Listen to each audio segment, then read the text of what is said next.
ইসলামে কারোরই অধিকার নেই কাউকে অন্য কারো সাথে বিয়েতে বাধ্য করার।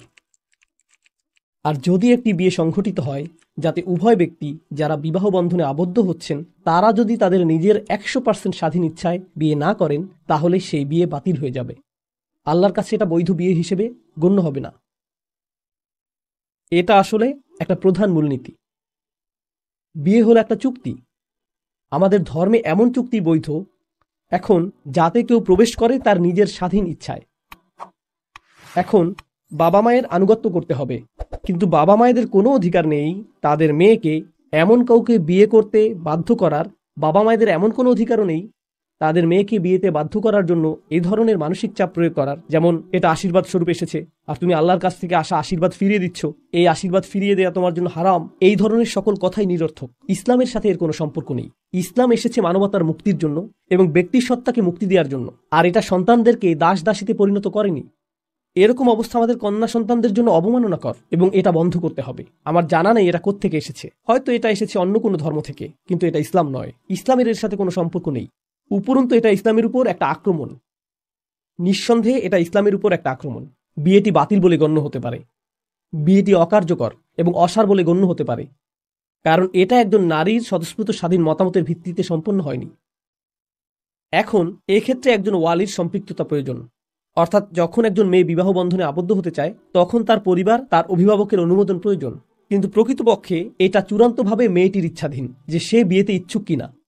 সে বলবে হ্যাঁ, সে বলবে না, আর সেই না বলাটি প্রকৃতপক্ষেই তার কাছ থেকে আসতে হবে।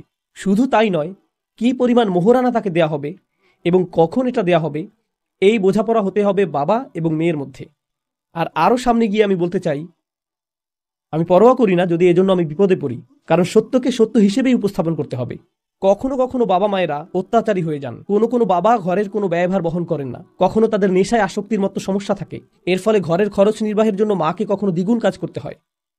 কিন্তু যখন বিয়ের প্রসঙ্গ আসে তখন বাবা বলে ওঠেন, আমি হলাম অভিভাবক, আমি সিদ্ধান্ত নিব তুমি কাকে বিয়ে করবে। যদি একজন বাবা ঘরের ব্যয় নির্বাহ না করে থাকেন এবং গৃহের রক্ষণাবেক্ষণ না করে থাকেন, তিনি বাবা হিসেবে তার ভূমিকা পালন না করে থাকেন, এক্ষেত্রে তার অধিকার শূন্য এই বিষয়ে হস্তক্ষেপ করার যে মেয়েটি কাকে বিয়ে করবে।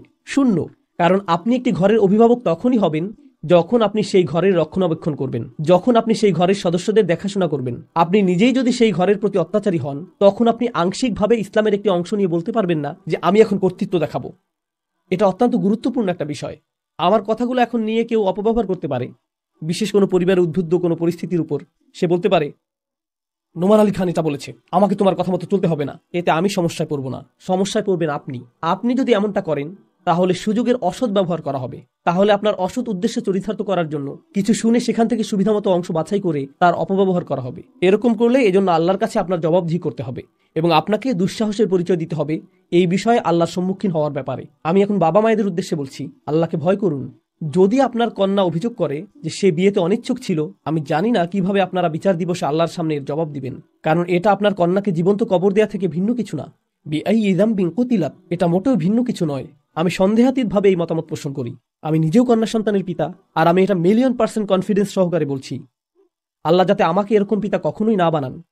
আর আমি আরো এক ধাপ সামনে যাব।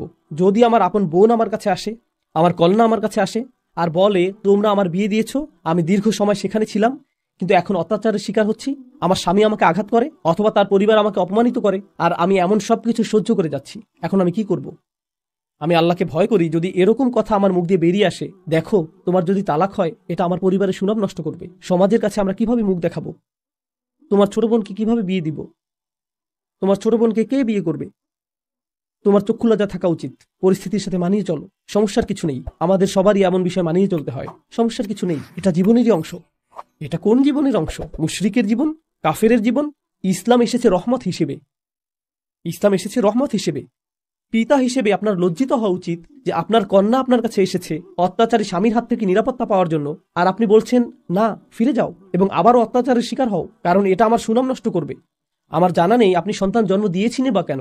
যদি আপনি পিতা হওয়ার অর্থই না বুঝেন, আপনার কন্যার নিরাপত্তা নিশ্চিত করুন, আপনার বোনের নিরাপত্তা নিশ্চিত করুন, কন্যার নিরাপত্তা নিশ্চিত করুন। আর যদি বাবা কিংবা ভাই কাজ না করে, তাহলে চাচাদের এটা করা উচিত। দাদা দাদি এগিয়ে এসে সেই সকল মেয়েদের নিরাপত্তা নিশ্চিত করা উচিত, তাদের এটা করা উচিত। আমাদের ধর্ম হলো মুক্তিদানকারী ধর্ম, এটা কোনো কারাগার নয়।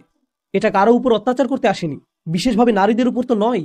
ইসলামের আবির্ভাব ছিল একটি বিপ্লব, যেখানে আল্লাহ নারীদেরকে এমন স্বাধীনতা দিয়েছিলেন যেমনটি এর আগে কখনোই দেখা যায়নি। আর আমাদের এই সময়ের দুঃখজনক বিষয় হলো, আমরা এক্ষেত্রে ইসলামকে, আল্লাহর বাণীকে মারাত্মকভাবে অপব্যবহার করি এবং রসুল সাল্লাল্লাহু আলাইহি সাল্লামের বাণীকে অপব্যবহার করি এবং বিয়ে, তালাক, মোহরানা নিয়ে ইসলামের এমন রূপ উপস্থিত করি যার সাথে প্রকৃত ইসলামের কোনো সম্পর্ক নেই। এটা আমার অদ্ভুত মনে হয়, এটা আমার রক্তে আগুন ধরিয়ে দেয়। পুরো আলোচনাটিতে আমি রাগান্বিত হয়নি, কিন্তু এটা রাগান্বিত হওয়ার মতো বিষয়।